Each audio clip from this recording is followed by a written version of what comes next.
Começando o mês de setembro, hoje é dia 8, o plantio da soja começa oficialmente agora, este mês, em setembro, mas os produtores que costumam fazer vendas antecipadas estão sofrendo com os impactos do tarifaço de Donald Trump. É assunto para a repórter especial de agronegócios do Valor Econômico, a Nayara Figueiredo. Tudo bem, Nayara? Boa tarde. Tudo bem, Rafael? Boa tarde para você e boa tarde a todos os nossos assinantes. É isso mesmo, nessa época do ano, os produtores de soja do Brasil começam o plantio, é dada largada nos trabalhos de campo em regiões importantes para a produção brasileira de soja, como Mato Grosso, Paraná, Mato Grosso do Sul, Goiás. Todos esses estados começam agora a produção.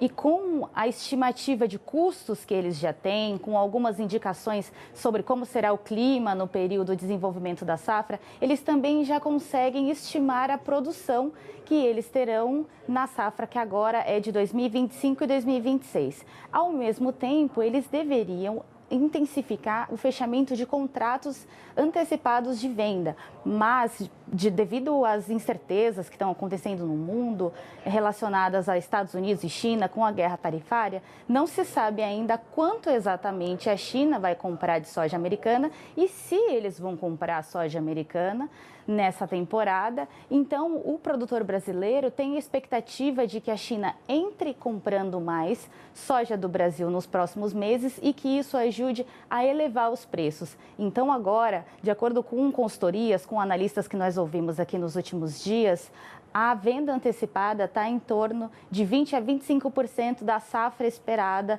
para essa temporada. E nessa época do ano, normalmente, na média dos últimos 5 anos, esse percentual deveria estar com 10 pontos a mais do que está atualmente, né? Deveria estar entre 30% e 35% de vendas antecipadas. Um outro fator que contribui para esse atraso no processo de comercialização é o patamar do dólar. Hoje, com o dólar nessa casa de 5,40, em torno desse valor, acaba não sendo tão atrativo para os produtores rurais fecharem negócios agora. Então, eles também esperam que haja alguma reação na moeda norte-americana e isso ajude com as exportações. E tudo isso, essas estratégias, seja na expectativa pela China ou no movimento da moeda norte-americana, é porque a safra do Brasil foi recorde na última temporada, nós produzimos muito e com isso os preços internacionais e também os preços locais estão em patamares considerados baixos.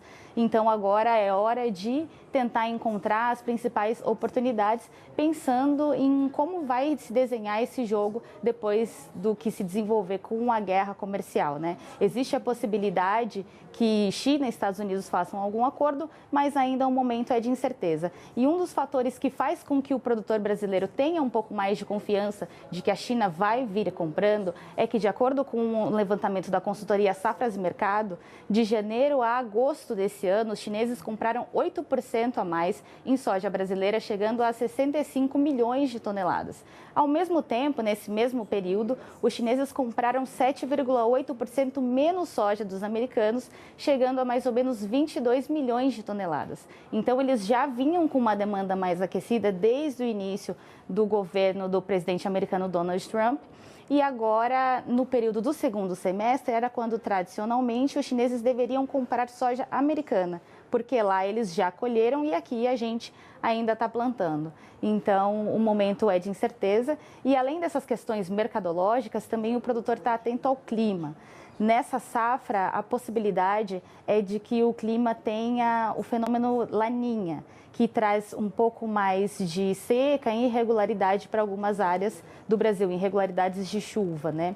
Então, a gente teve um inverno muito seco, mas agora existe mais ou menos 50% de possibilidade de configuração desse fenômeno climático na Laninha. Na safra passada, a gente estava com uma neutralidade climática aqui no Brasil. Então, agora teremos algumas diferenças em relação ao que foi colhido na temporada de 2024-25. Ainda assim, é favorável, principalmente para os produtores do Centro-Oeste. No Sul, mexe mais com as condições de chuva, mas existe também uma possibilidade de produção vasta, assim como nós tivemos no ano passado. Ainda não dá para cravar se vai ser um novo recorde ou não, porque a safra está começando agora, mas temos uma perspectiva positiva para a produção da safra de 2025-2026, que está começando agora. E eu volto com vocês aí no estúdio, Rafael. Obrigado, viu, Nayara? Esse destaque da Nayara é super importante, porque, de fato, né, Nayara, no primeiro semestre os chineses compram a nossa soja. No segundo semestre, a soja dos americanos. Mas como houve tarifaço para a soja americana e uma retaliação também dos chineses em relação aos americanos, os produtores de soja americanos estão desesperados, né? Falaram assim, olha, os chineses não apareceram aqui para comprar a nossa soja. E aí, se acontecer a lógica, a soja brasileira pode eventualmente substituir em parte, pelo menos, aquilo que os chineses vão deixar de comprar dos americanos, embora os produtores de soja americanos estejam fazendo muita pressão também sobre o presidente Donald Trump, né? Falam, entendam-se aí porque a gente está morrendo com a soja na mão aqui. Obrigado.